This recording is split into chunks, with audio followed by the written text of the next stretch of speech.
porte utilise de nombreux produits phytosanitaires dans ses champs de myrtilles. Voilà la liste des produits chimiques que tu vas mélanger dans le réservoir.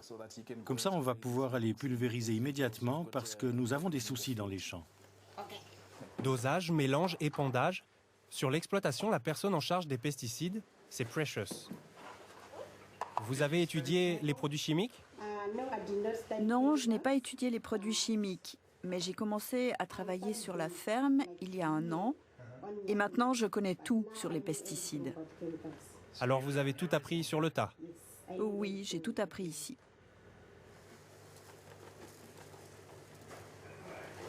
Parmi tous les produits que nous avons pu filmer, l'Afox, un insecticide à toxicité aiguë selon l'OMS, est classé cancérigène possible par l'Union européenne. Tous les produits que vous utilisez ne sont pas dangereux pour le consommateur? Non, les produits que l'on utilise sont autorisés pour être répandus sur les myrtilles. Autorisés par le gouvernement sud-africain? Oui, réglementés par la loi sud-africaine et les pays où on exporte nos myrtilles. En Afrique du Sud, la loi qui régit l'utilisation des pesticides date de 1936. Elle n'a jamais été révisée depuis. Ces produits sont pourtant largement utilisés dans l'agriculture sud-africaine. Alors comment les autorités locales contrôlent la légalité des produits utilisés? Par qui et comment sont mesurées les quantités de pesticides pulvérisés? À l'Université du Cap, nous avons posé ces questions à Leslie London. Professeur de médecine, il étudie l'impact des pesticides sur la santé publique. Certains pesticides interdits ailleurs dans le monde ne sont pas interdits en Afrique du Sud. Ils sont autorisés dans notre pays. Et pour les autres pesticides, les autorités de contrôle n'ont que très peu de moyens. Elles ne sont pas formées et n'ont pas le pouvoir de poursuivre toutes les infractions. Les autorités devraient au moins exiger que les gens qui manient des pesticides, surtout les plus toxiques, soient habilités. Ça ne devrait pas être n'importe qui.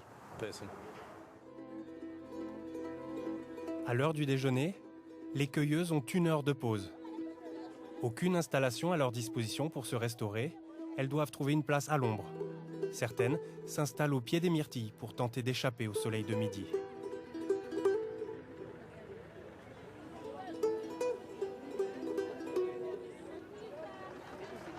Au même moment, le balai des tracteurs commence.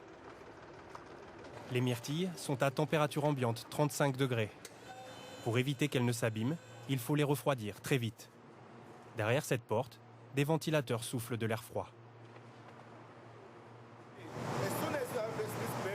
Ces myrtilles qui viennent d'être récoltées sont encore vivantes. Ce qu'on doit faire, c'est stopper leur respiration. Et on peut seulement couper leur respiration en baissant la température à 0 degré.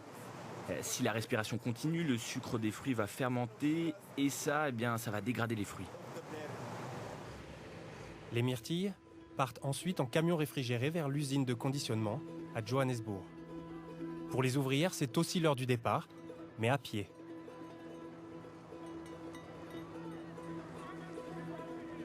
« 4 kilomètres plus loin, nous retrouvons Martha.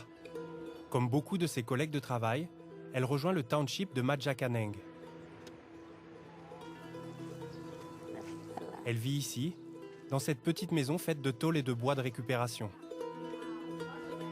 Elle partage ce logement avec sa fille et ses 5 frères et sœurs.